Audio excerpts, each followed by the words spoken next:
visto, lo que hemos oído acá es realmente histórico. Cuando por primera vez, después del exilio babilónico, los hijos de Israel se juntan con Ezra, con Nehemías y con todos aquellos líderes que le acompañaron. Se colocaron en un lugar más alto que el resto. Leyeron la lectura de la Torá que no habían oído por años y años y años. La tradujeron y la explicaron para que entendieran qué es lo que se había leído. Gente comenzó a llorar. Gente se postraba bendiciendo al Eterno. Y la presencia divina se manifestó allí de una forma única y extraordinaria. Eso fue todo lo que hicieron. Leyeron la Torah, la tradujeron y la explicaron al pueblo. El resultado fue que la gloria de Hashem se manifestó allí. Y después fueron y comieron. Comieron manjares como el que vamos a comer nosotros. Esperamos que la lluvia nos dé oportunidad de salir al azúcar y disfrutar de este momento tan especial. Shalom a todos. Creo que lo que dije anoche en Davie, ahora se han dado cuenta de qué se trató. ¿Sí? Es primera vez que esto sucede en nuestra alianza.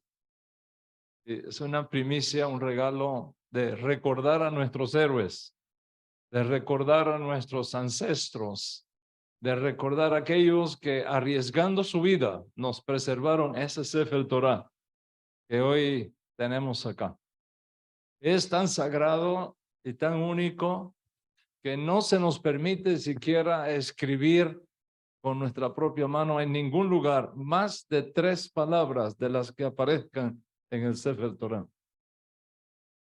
Hasta 3 palabras es lo máximo que se puede escribir en cualquier otro lugar, debido a la santidad del texto que hemos escuchado en este día de Shabbat.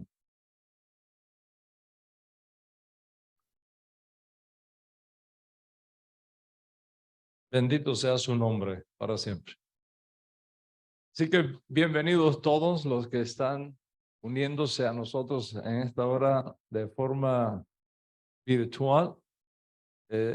Prontamente vamos a tener una sinagoga metaverso, porque el mundo va para allá. Y si nos quedamos fuera, nos va a dejar la tecnología arrimados al camino. Y los hijos de la luz tenemos que ir en punta. Tenemos que ir en punta. No matter what, everybody around the world have to hear the word of God. Esa es una tremenda responsabilidad que tenemos. Y tenemos suficientes inteligencias en nuestra alianza. Ingenieros, técnicos, investigadores, capaces de podernos crear una sinagoga metaverso, que cuando venga lo que viene y lo que yo sé que viene, podamos estar todos juntos. No matter what, podamos estar todos juntos, leyendo, traduciendo y entendiendo la Torá para bendición de los muchos. Amén, ve amén. Así que bienvenidos ustedes que se juntan con nosotros hoy a través de la bendición de la tecnología al servicio del Malhut Hasamay. Hoy es el primer día de Sukkot, la fiesta de las cabañas, y es para este tiempo que empezamos a orar a Hashem que envíe lluvia. Y parece que nos está tomando en serio, ¿verdad? No, nos está tomando en serio porque está lloviendo, ¿verdad? Y con ganas. Y con ganas. Me estaba contando el Morey Joseph que anoche allá en su casa prácticamente pudieron hacer solo kiddush en azúcar porque el agua en New York hubo que suspender el servicio comunitario por las inundaciones. Porque la seguridad es más importante, ¿no? Y Y aquí, no sé ustedes allá, pero aquí ha estado lloviendo a cántaros. Ahora está amainando un poquito, pero bendito sea el Eterno por las lluvias. Que vayan para Israel también, que vayan para Israel también. Las necesitamos allá, en las montañas de Judea, en las planicies de la Galilea, sobre Jerusalén. Las necesitamos. Así que las enviamos para allá, a nuestros hermanos allá en Israel. Estamos juntos en un mismo espíritu. Sukkot comienza el día 15 del séptimo mes bíblico. Tenemos muchos eventos que ocurrieron en el séptimo mes bíblico. Por supuesto, los más populares son Rosh Hashanah, Yom HaKippurim, Sukkot. Pero en este mes séptimo pasaron muchas cosas, muchísimas cosas interesantes en nuestra historia. Por ejemplo, en el séptimo mes cesó el diluvio. A memoria de lo que debió haber experimentado Noah y su familia cuando finalmente cesó el diluvio. Dice la Torá que reposó el arca en el mes séptimo, a los 17 días del mes, sobre los montes de Ararat. Mes séptimo. En 2 días ocurrió eso. Imagínate que estás en el arca por todos aquellos días, sin ver la luz del sol, no sabes dónde estás, no hay brújulas, no tienes puntos de referencia, y de pronto el arca se detiene. Reposó el arca en el mes séptimo.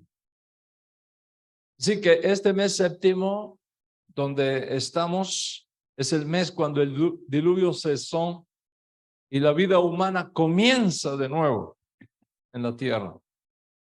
Y es por eso que todos nosotros estamos aquí hoy. Que de ese evento y de esas familias venimos todos nosotros. También este mes es importante porque marca el inicio de las conversaciones diplomáticas que tuvo el rey Salomón con Hiram, el rey de Fenicia, para negociar toda la madera que se requería para la construcción del primer templo. Todo eso está documentado en el libro de los Reyes. Así que en el séptimo mes se recolectó toda la madera que se necesitaba para la construcción del primer templo. Otro dato interesante del séptimo mes es que inicia el fin del verano y el comienzo del otoño. Y este cambio, coincidentemente providencial, viene marcado espiritualmente por el nacimiento del séptimo hijo de Jacob, que nació en este mes, el mes séptimo. El séptimo hijo de Jacob, Gad, marido que nace de Jacob, vino con Silpa, la sierva de Lea, que actuó como su representante. Esas son costumbres muy antiguas que ya no valen al día de hoy. ¿Okay? Costumbres antiguas. Ya para el día de hoy eso ya no existe. Es decir, no voy a hacer que alguno quiera, dice, no, pero yo quiero hacer como era en aquella época, ¿no? Como el hijo que se acerca, el hijo judío, ¿no? Que se acerca al papá y le dice, papá, yo tengo 16 años. Ajá, ¿y qué? Dice, yo creo que ya es tiempo que me prestes tu automóvil. Dice, oh, y yo, mírame, creo que sí, pero ¿Cómo están tus notas escolares? ¿No me estás trayendo buenas notas? Además, tu mamá me está diciendo que no estás haciendo los oficios aquí en la casa. Y además, mira el pelo ese enorme que tienes, todo arredado. ¿Cuándo te vas a arreglar el pelo? Una vez que tengas todas esas cosas en su lugar, hablamos del carro. El muchacho se puso por la cosa porque quería el carro, ¿no? Y como el mes, viene a su papá y le dice, yo creo que ya me puedes prestar el carro. Dice el papá, bueno, creo que sí, fíjate, porque los reportes de la escuela han venido excelentes, excelentes, te felicito por eso. Y también tu mamá me ha dicho que los oficios asignados a tu responsabilidad aquí en la casa, maní. Pero ¿qué pasa con ese pelo que tienes todo revuelto? No, ese no te lo, no ha sido la barbería arreglártelo. Y el muchacho le dice, pero papá, nosotros somos judíos, ¿no? ¿Y qué tiene que ver? Dice que somos hijos de Abraham. Ajá, sí, claro. ¿Y qué tiene que ver? Papá, si somos hijos de Abraham y en los días de Abraham no había barbero, él tenía que haber tenido el pelo como yo. Entonces yo quiero ser como Abraham. Dice, tienes toda la razón, pero como Abraham andaba a pie, sigue sin cambio.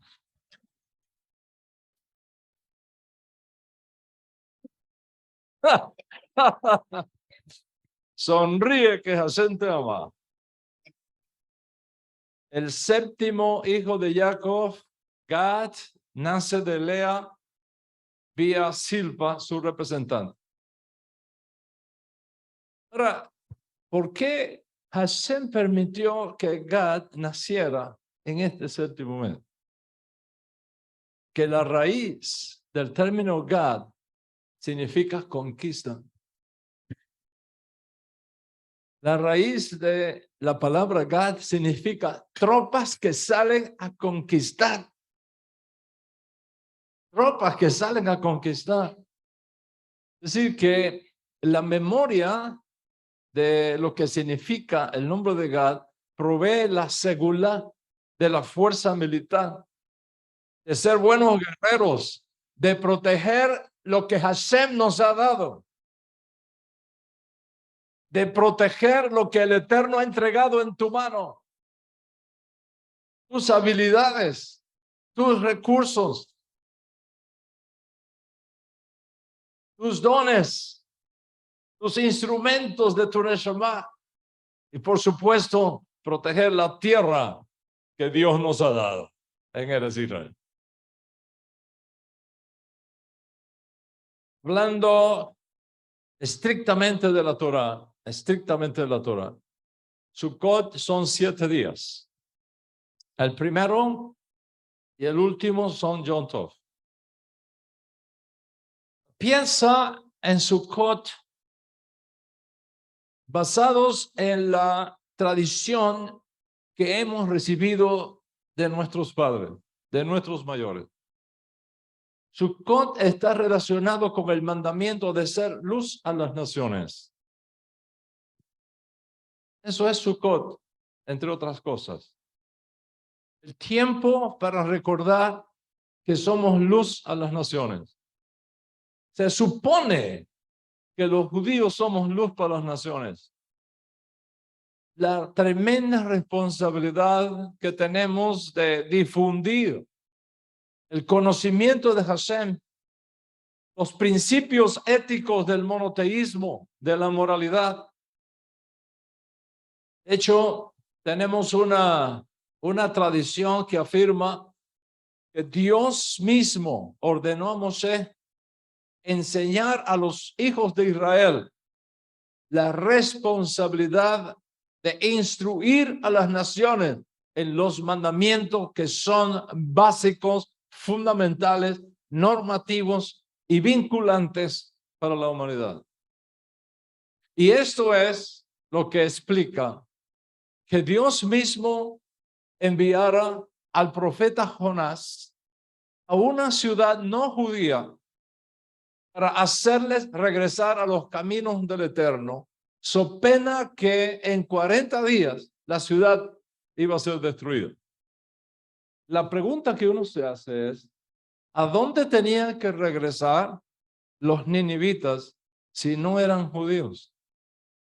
Y por tanto no tenían la ley de Moisés como documento de alianza. ¿A dónde tenían que regresar? ¿A dónde tenían que regresar? Yo recuerdo que en una ocasión estaba dando una conferencia en aquellos tiempos que yo viajé por toda Iberoamérica. Una conferencia muy grande, había como 150 líderes cristianos en la conferencia. Y uno de ellos me preguntó, era una conferencia muy grande, había como 150 líderes allí. Y uno de ellos se puso en pie y me dijo, Rabino, una pregunta. ¿Por qué razón usted está enseñando acerca de la ley de Moisés? Si ya el apóstol Pablo escribió en Gálatas que él nos libró de la maldición de la ley. Entonces, no entiendo. Digo, no entiendes porque esa es una mala traducción. ¿Cómo así? Es una mala traducción. Es una traducción hecha por cristianos. Pero eso no fue lo que enseñó Pablo. Dice, ¿cómo me lo prueba? Digo, es muy fácil. ¿Tú has tenido alguna vez la ley de Moisés? Dice, no. Entonces, ¿cómo va a ser una maldición para ti? Si tú nunca la has tenido. ¿Cómo piensas tú que Pablo va a decirte que Cristo, es el término que él usó, te va a librar de la ley si tú no la has tenido? ¿Cómo te va a librar de algo que tú nunca has tenido? ¿No te das cuenta que hay algo que no coordina ahí? Entonces tuve la oportunidad de enseñarles para cumplir con este mandamiento de que Hashem nos ha ordenado a los hijos de Israel ser luz a las naciones y enseñarle Torah a las naciones y tomar esto en serio con absoluta y total responsabilidad. ¿A dónde tenían que regresar los ninivitas si no eran judíos? Y por tanto no tenían la ley de Moisés como documento de alianza. Tenían que regresar a los mandamientos por los cuales Dios mide a las naciones. Y es por eso que los judíos somos llamados a ser luz del mundo, sal de la tierra, como enseñó Rabeno Yeshua.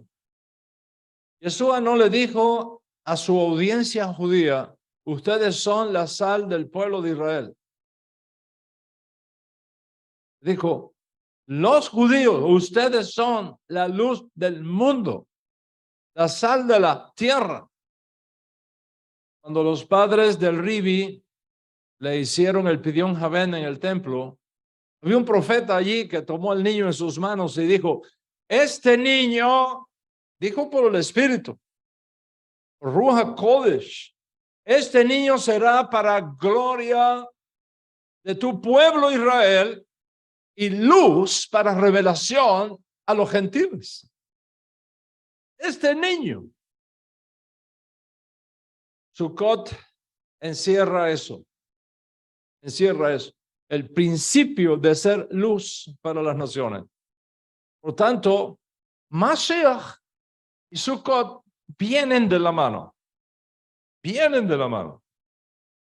Piensa en el servicio del templo que se hacía para el tiempo de Sukkot.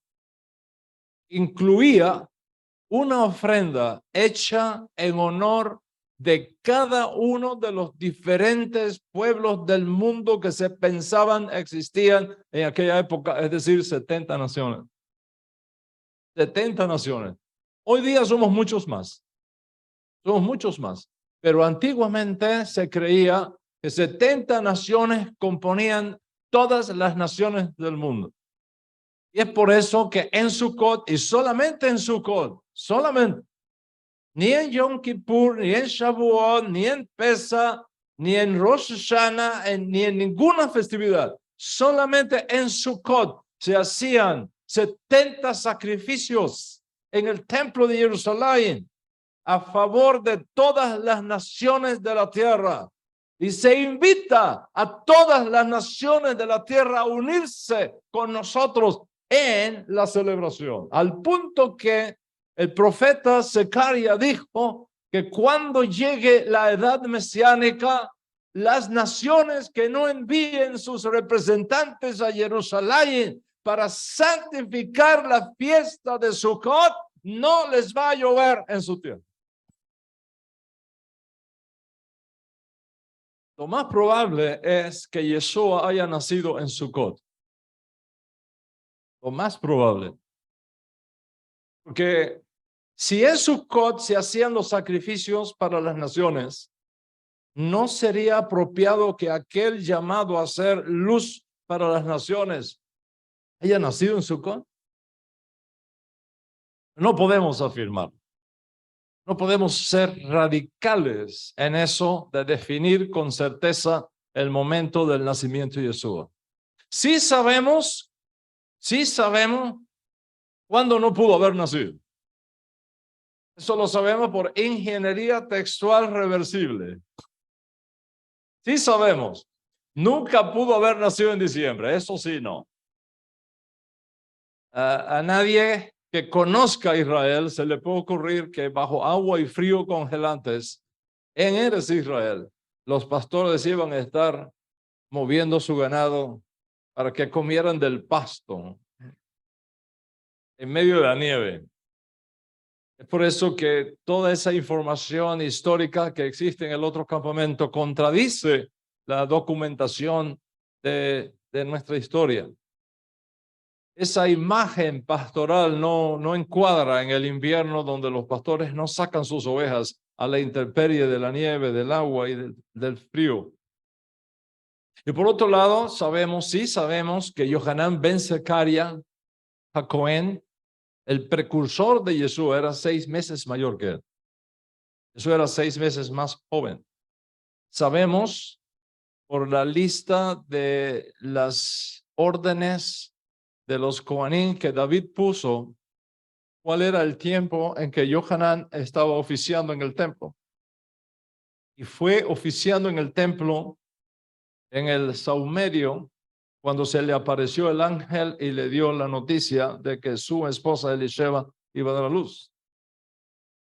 Recuerdan que estuvo mudo hasta que el niño nació y a los 8 días, cuando le van a hacer el Brit Milá, le fue devuelta el habla. Cuando él puso en una tabla, su nombre será Yohanan, como el ángel le había dicho que se llamaba. Que, por cierto, les voy a dar un dato histórico.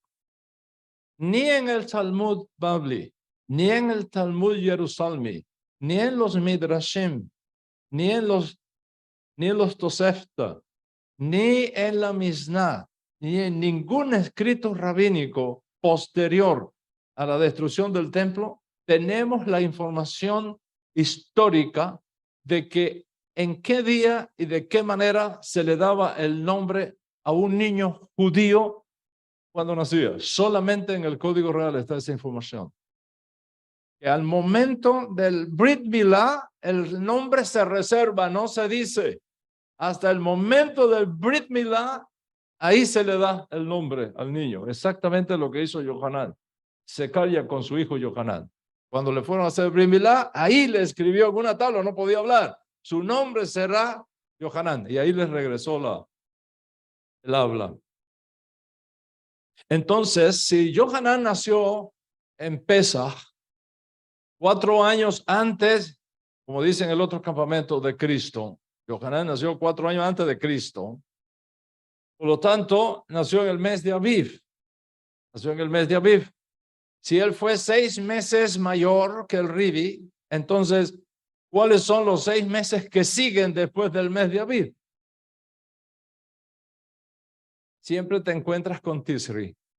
Porque un mes más 6, 7. El séptimo mes, Tisri.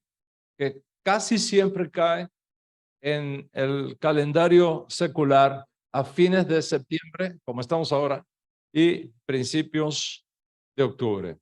Entonces, si se dice que Yeshua hizo su tabernáculo entre nosotros, pareciera que hay una relación entre la fiesta de los tabernáculos y el que hace tabernáculos con nosotros, y es posible, entonces, muy probable, que el Rivi haya nacido para este tiempo. Y es por eso que separamos un día de Sukkot para recordar ese momento tan especial del nacimiento de nuestro Ribi en la tierra de Israel, que de hecho anoche lo hicimos en la sinagoga de ellos, en la comunidad de ellos, con un pastel de pistacho y unas cosas más que hizo la Rabanit y que quedó riquísimo, por cierto. Creo que por ahí quedó un pedacito todavía, ¿verdad? Pero la pasamos súper bien. En Sukkot hay un mandamiento de tomar 4 especies y agitarlas juntas. No lo hacemos en Shabbat, pero por propósitos educacionales las tengo por aquí. ¿Sí? Tenemos el etro, que es este que tenemos acá, que sabe y huele muy bien. Si quieren saber todos los secretos de esto, no dejen de ver la película Uspicín. Siempre la veo todos los años, ¿sí? Y ya verán por qué digo esto. No les adelanto nada, no vean la película. Está free en YouTube, completa. La pueden ver esta noche, pues, Hadala. La pueden ver. Este es el etro. Tenemos esta larga, ¿sí? Que es el dátil. Aquí sale el dátil. Produce frutos sabrosos. ¿Sí? Tiene un gusto tremendo, ¿ok? Pero no huele a nada. Pero el dátil es riquísimo el sabor que tiene. Tenemos los hadás, ¿sí? Los hadás, que son estos que están acá. Y tenemos el sauce, ¿sí? Estos que están acá. Estos son los arba'at aminim. Tienen un significado simbólico para esta festividad. Y que los arba'at aminim nos dicen algo a nosotros, ¿sí? El etro es un tipo de cítrico similar al limón. De hecho, tenemos en nuestros países algunas plantas de limón que son tan grandes como esta. ¿Sí? Representa el corazón. Se presenta el corazón. Tiene fragancia, tiene buen sabor. Y nuestros sabios nos han enseñado que el etro simboliza las personas que tienen tanto conocimiento de la Torah como buenas acciones basadas en ese conocimiento de la Torah. Se dice entonces que ese aroma agradable que tiene el etro, su buen sabor, representa Sosito. ¿Sí? ¿Ah? Sosito que tiene buen sabor, ¿sí? Y buen olor. No es así. ¿Dónde está la esposita de él? Ok. Okay. Anda por ahí. Esa es la idea. Gente que estudia Torah y que hace buenas obras. ¿Sí? Y que hace buenas obras, buenas acciones. La lula, ¿sí? Es la que sostiene las otras especies. Representa la columna vertebral, ¿verdad que parece? Sí. Presenta, porque es la que sostiene, ¿no? Las otras, ¿sí? Con las otras especies. Es un símbolo de unidad. La idea es que todos los miembros de la comunidad deben trabajar unidos, en armonía. Y se agita en todas las direcciones, ¿sí? Se agita en todas las direcciones para mostrar así el dominio y el conocimiento de la presencia de Hashem en todas partes. Estas ramitas del Áraba y del Hadash son interesantes porque estas que están aquí parecen un ojito y estas que están acá parecen labios. Esto está relacionado con la vista y está relacionado con el lenguaje. Representan la oración, la súplica. Entonces, durante Sukkot se juntan todas y se hacen ciertas bendiciones, ciertas oraciones, buscando la misericordia divina, pidiendo por la lluvia y las bendiciones del próximo año. Y el uso de estas 4 especies en Sukkot tiene un profundo significado y es parte integral de la festividad. Recuerda que los preceptos de la Torá tienen 4 dimensiones. Los preceptos de la Torá tienen 4 dimensiones. Una dimensión se da en el pensamiento. En el pensamiento. Otra dimensión se da a nivel de los ojos, porque hay ciertos mandamientos que incluyen los ojos. Por ejemplo, dice, para que los veas. Hablando de los tefilín, dice, para que los veas. Otra dimensión incluye el lenguaje. Le dirás a tus hijos. Incluye el lenguaje. Y otra dimensión incluye ciertas acciones que tenemos que hacer, porque dice, el que haga estas cosas, que no es el oidor, sino el hacedor de la ley, el que será justificado, dice el Rabino Shaul. Entonces, estas son las 4 dimensiones que están presentes en el mandamiento de las 4 especies. Movemos la lula para recordar ciertas acciones que esperan por nosotros. Tomamos la arabá, que se parece a una boca, para representar los mandamientos que se hacen a través de ese sentido. Tomamos el etro para representar los mandamientos que comienzan en el pensamiento, en el corazón. Y tomamos el adás, que se parecen a los ojos, para recordar los preceptos que se relacionan con la vista. Ahora, quiero llamar la atención de ustedes a un midrash muy popular, que se conoce como Midrash Vayikra Rabbah. Y este midrash nos enseña que estas 4 especies representan distintos componentes del pueblo de Israel. Por ejemplo, nos dice que así como el etro tiene gusto y tiene aroma, así en el pueblo de Israel hay personas que tienen Torah y que hacen buenas acciones. Y así como el dátil representado en la lula tiene sabor pero no tiene aroma, así tenemos en el pueblo de Israel personas que tienen Torah pero no tienen el aroma de las buenas obras. Conocen pero no hacen. Tienen un conocimiento tremendo, pero no lo viven, ¿sí? Y así como el dátil, que es el fruto de la lula, tiene sabor y no tiene aroma, pues hay personas que en nuestro pueblo de Israel que tienen Torah, pero no tienen aroma, no tienen buenas obras. Tenemos el Hadass, que tiene buen olor, pero no tiene gusto. Así también en el pueblo de Israel hay personas que hacen buenas acciones, no tienen Torah, no les gusta estudiar Torah. Y la araba, que no tiene sabor, tampoco tiene aroma, pues hay personas en el pueblo de Israel que ni tienen Torah ni hacen nada. Están pelados, ¿sí? No hacen nada. Entonces aquí tenemos un problema para Hashem. ¿Qué va a hacer Hashem? ¿Qué va a hacer Hashem? En Sukkot, Hashem dice, no me dejen a ninguno fuera, júntenlos a todos. Júntenlos a todos. No se puede rechazar a ninguno, porque todos somos necesarios.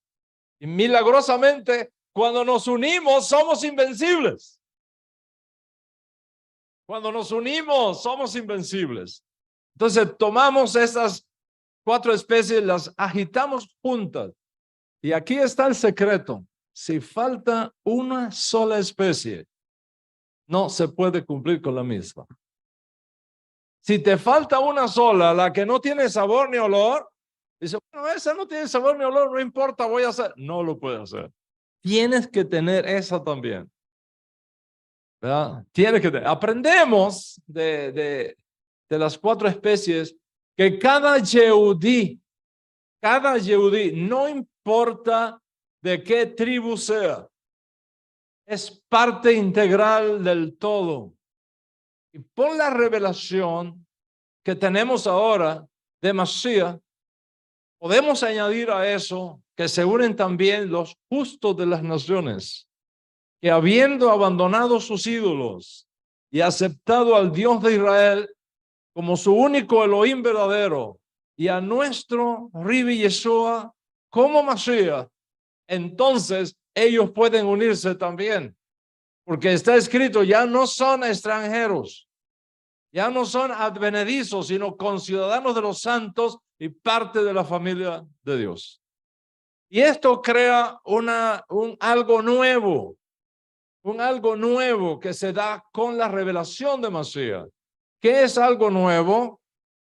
Lo nuevo es que entre todos los justos de las naciones, que no son biológicamente judíos, pero que están unidos a Yeshua como Mashiach, dejan de ser Benei Noah. Dejan de ser Benei Noah. No existe Benei Noah en el cuerpo de Mashiach. ¿Por qué? Porque si vosotros sois de Mashiach, linaje de Abraham sois. Linaje de Abraham sois.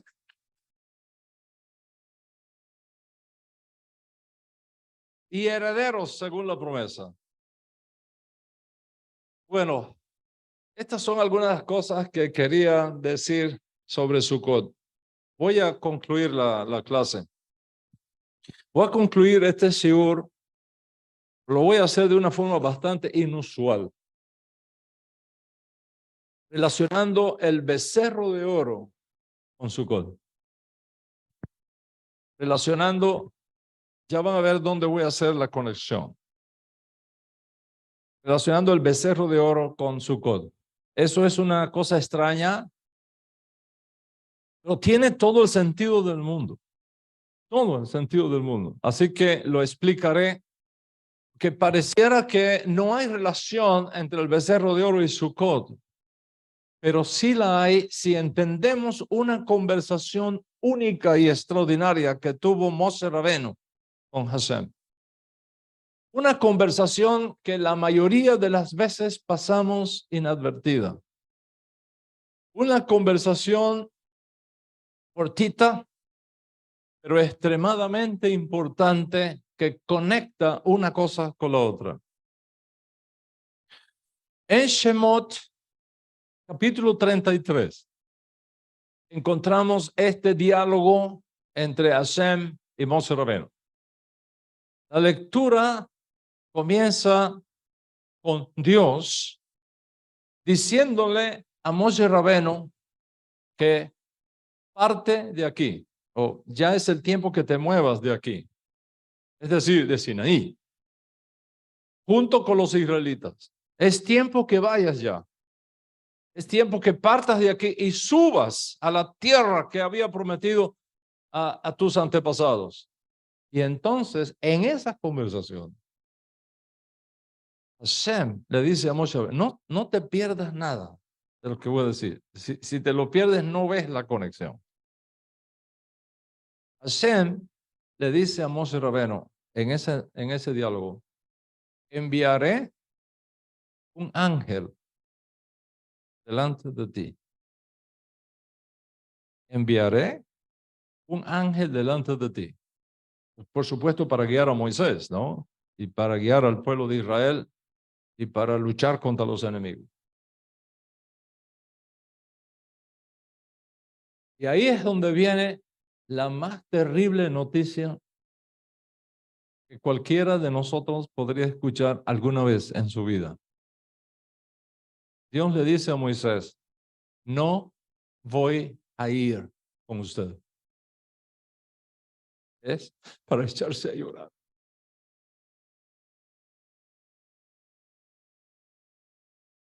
Que tú escuches a tu padre. No voy contigo.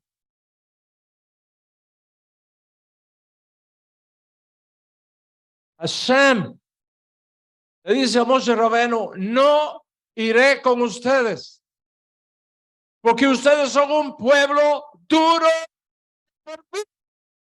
Hashem nos estaba protegiendo.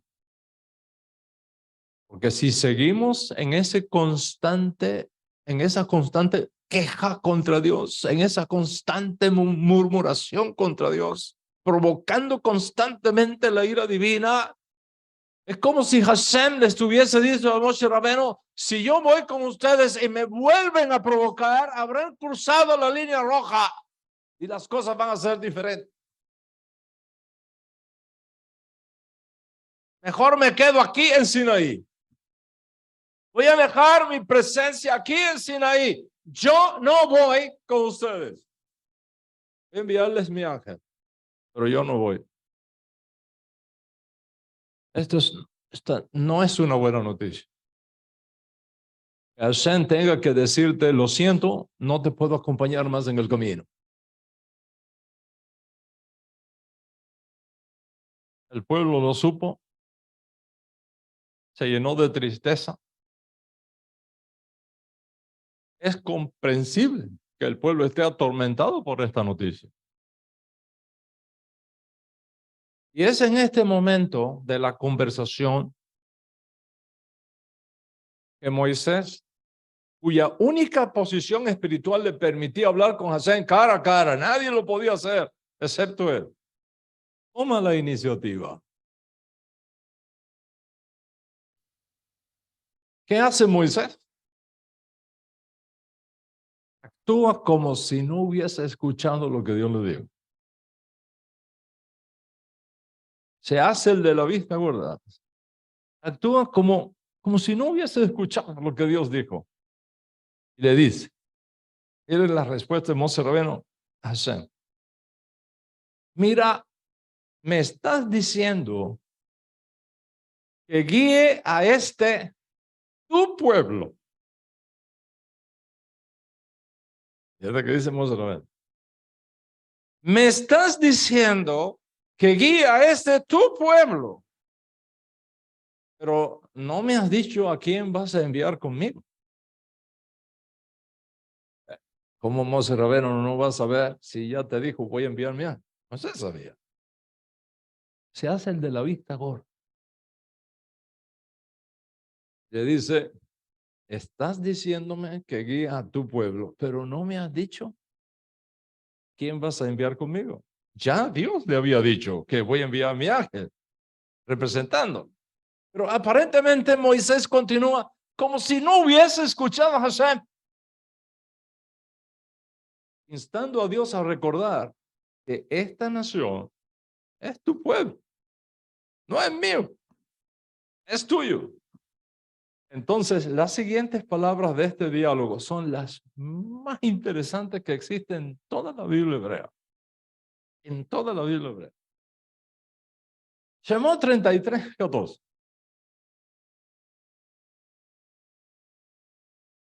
Hashem le dice a Moshe Rabbeinu, Anaf y Elejú, mi rostro irá, pero yo los dejo aquí. Mi rostro irá contigo, pero yo los dejo aquí. Mi rostro no es Dios, es su presencia en otra persona. Es decir, un ángel, como él le había dicho previamente, enviaré mi ángel que vaya delante de ti, pero Dios mismo no iría más. Dios decide quedarse allí en otro lugar sin acompañar directamente al pueblo. Y a esto Moisés responde, si tu rostro no va, por favor no nos saques de aquí.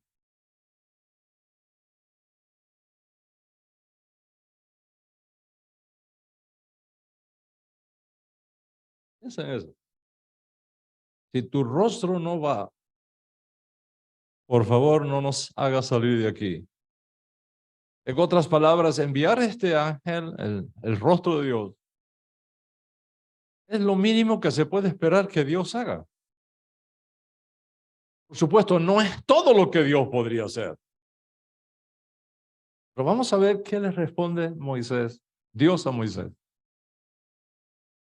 en este diálogo.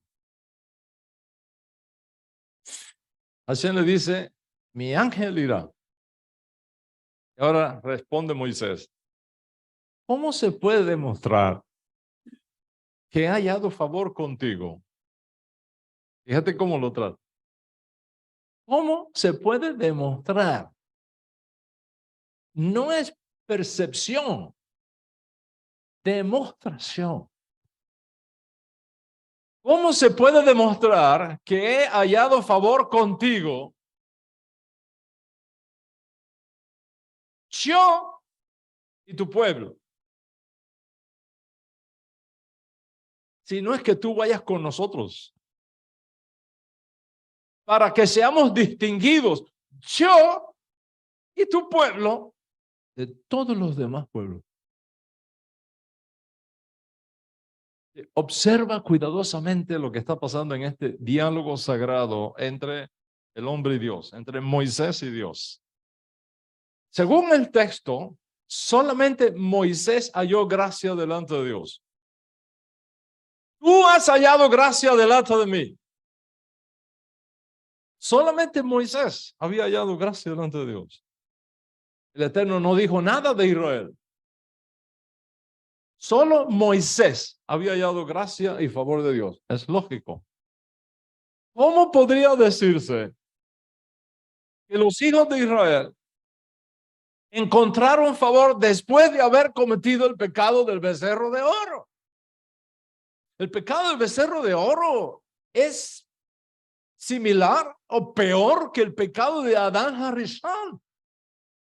Imagínate una novia que ha sido lavada, que ha sido purificada, que entra bajo el palio nupcial con su marido, y mientras el marido va a traerle la ketubá, va y se acuesta con un novio que había tenido antes. El mismo día de la boda.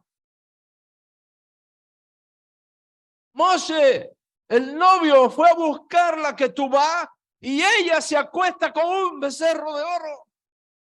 El mismo día de la boda. ¿Qué piensas de esa novia?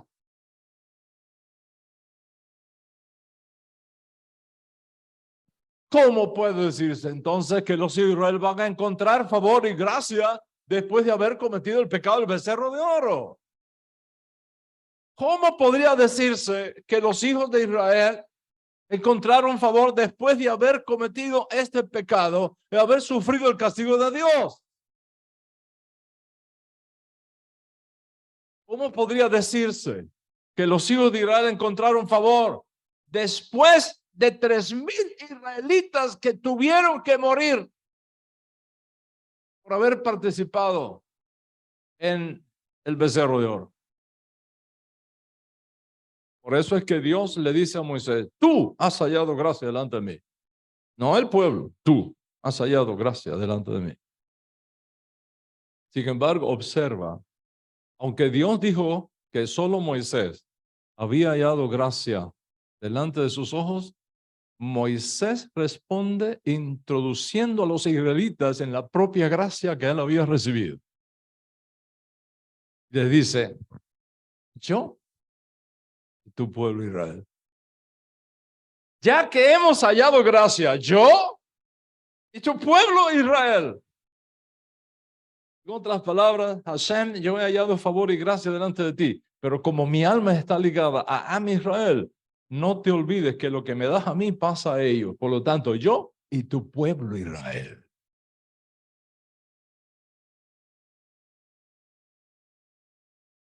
Y Moisés responde: si tu presencia no va a ir con nosotros. ¿Escuchaste eso? Mi presencia irá contigo. Ese es Dios hablando. Moisés responde: si tu presencia no va a ir con nosotros. Ese es Moisés hablando. Moisés no le dice a Dios: si tu presencia no va conmigo.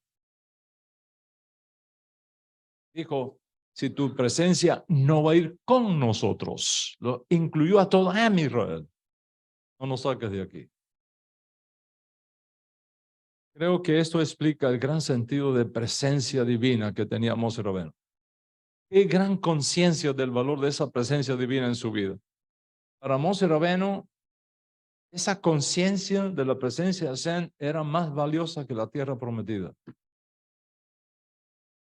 Era la presencia divina. Para Moshe Rabbeinu, lo más importante. La presencia divina es preferible quedarnos aquí en este desierto contigo que entrar a la tierra prometida sin ti. Es preferible quedarnos 1000 veces dando vueltas en este desierto contigo, estar en la tierra prometida sin ti. Trata de captar lo que está pasando acá. Dios le dice a Moisés, mi presencia irá contigo. Contigo irá mi presencia, pero no con ellos. No lo merecen. Contigo sí, no con ellos. Moisés responde, si tu presencia no va a ir con nosotros. No dijo, si tu presencia no va conmigo, si tu presencia no va a ir con nosotros, no nos saques de aquí. Sí, Moisés introduce al pueblo con él, lo enlaza con él, lo abraza con él. Se hace una ejat con Am Israel. Moshe Rabeno está amarrando a Am Israel a su alma. Como un padre, como una madre, abraza a su hijo que ama. No porque sea bueno, porque es su hijo. Como la madre que le condenaron su hijo, ladrón, asesino, robador, a morir en la hoguera.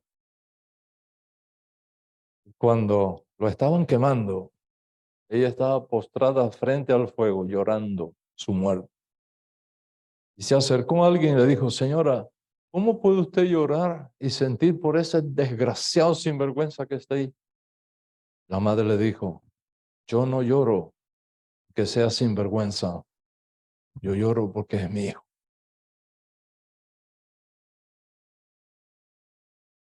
Moisés se introduce al pueblo con él, lo ata a su alma, le hace una vueltita sagrada a Dios, por así decirlo.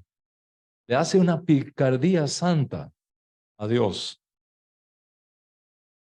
Lo enreda a Dios santamente con sus propias palabras y le dice, si no vas a ir con nosotros, no nos saques de aquí. A ese pueblo de dura cerviz, respondón, murmurador, torcido, que no apreciaba lo que Moisés había hecho por ellos, que no apreciaba lo que Dios había hecho por ellos, que por 10 veces habían provocado la ira de Dios, que incluso se querían regresar a Egipto. A ese pueblo rebelde y duro de cerviz, Moisés se responsabiliza con ellos ante Dios y le dice, es cierto, te he escuchado bien, que tu presencia va a ir conmigo, bien, hagamos un deal. Hagamos un negocio. Si tu presencia no va a ir con nosotros, no nos saques de aquí. Cuando yo leo este diálogo, lo que más me impacta es que Dios acepta el deal. Dios acepta el negocio. Hashem está de acuerdo y acepta ahora lo que antes se había negado a hacer. Le promete a Moisés que su presencia irá con todo Israel para la conquista de la tierra. Y eso es precisamente lo que sucedió.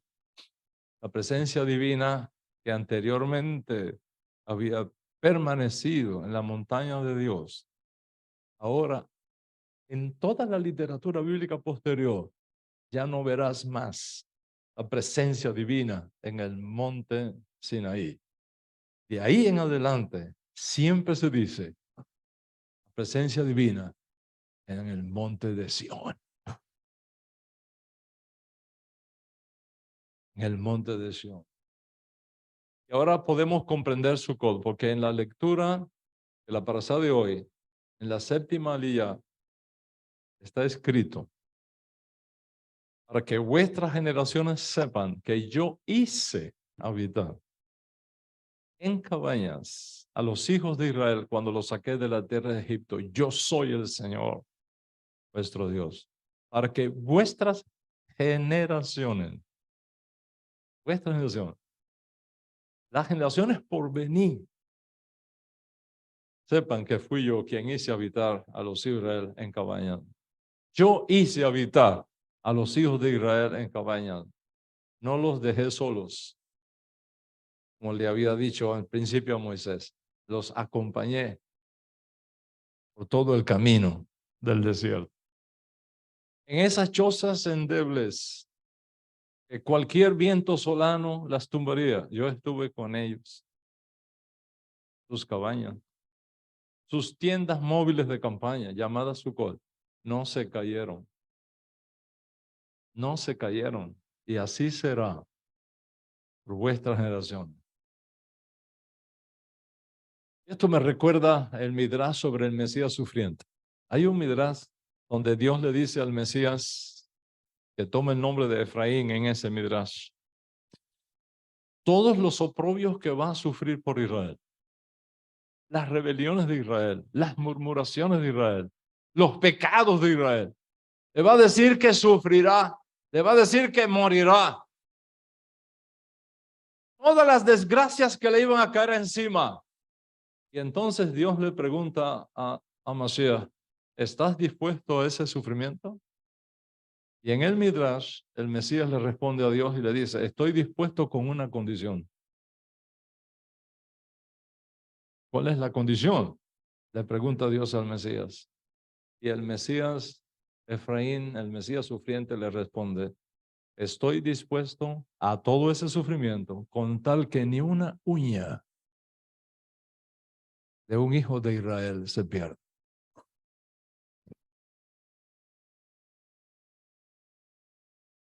Estoy dispuesto a todo ese sufrimiento con tal que ni una uña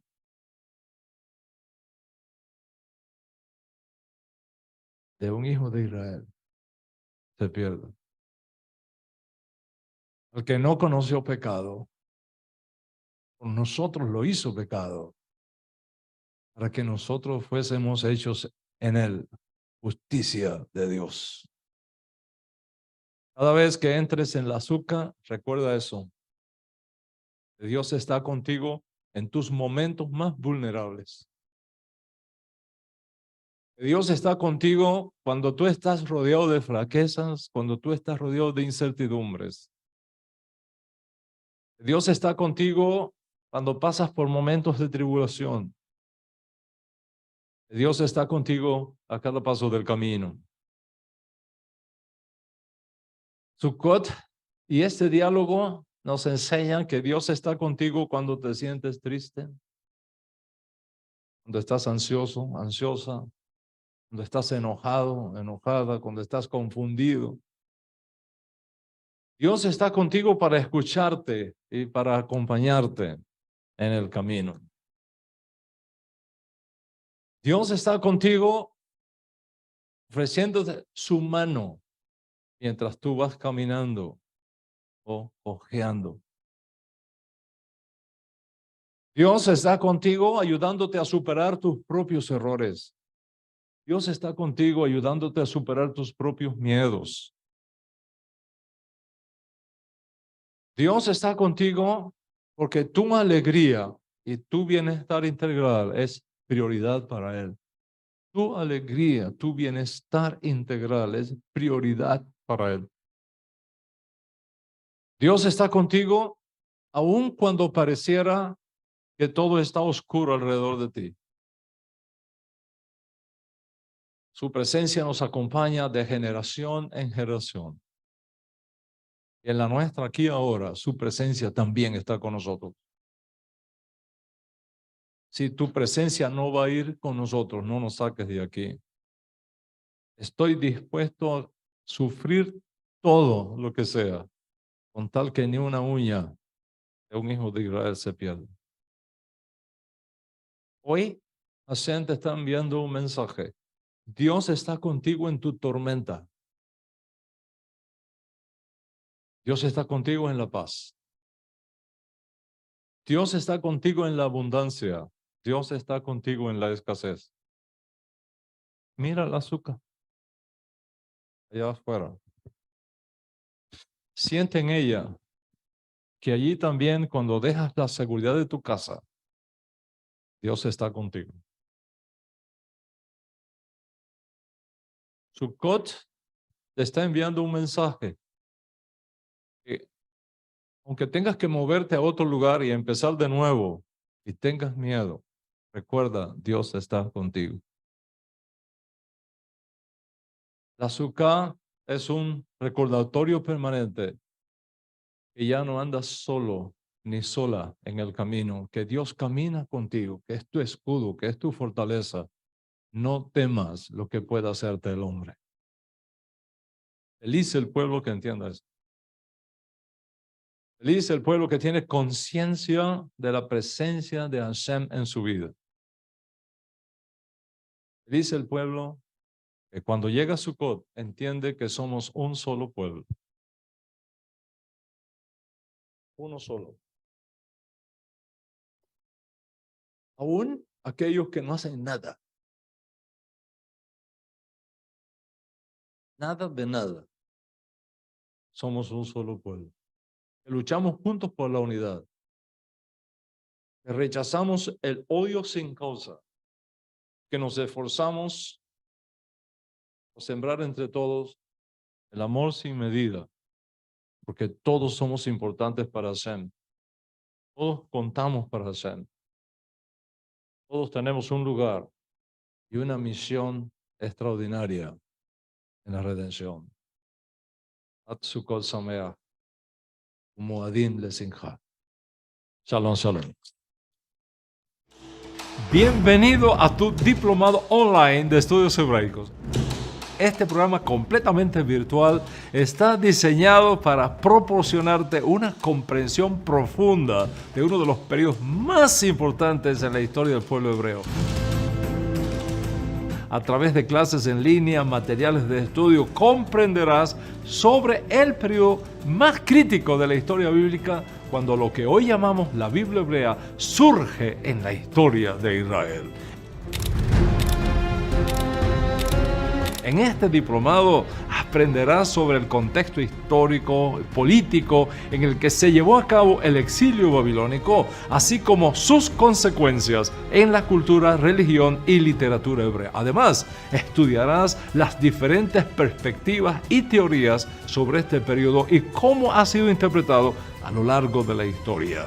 Este diplomado es ideal para estudiantes de teología, pastores, líderes, estudiantes de historia, filosofía y cualquier persona interesada en ampliar su conocimiento sobre el periodo del exilio babilónico y su legado a la posteridad. Inscríbete hoy y comienza conmigo este viaje extraordinario por el periodo en el cual la Biblia se convirtió en la Biblia. Podrás hacerlo a tu propio ritmo y con acceso permanente al contenido de este diplomado.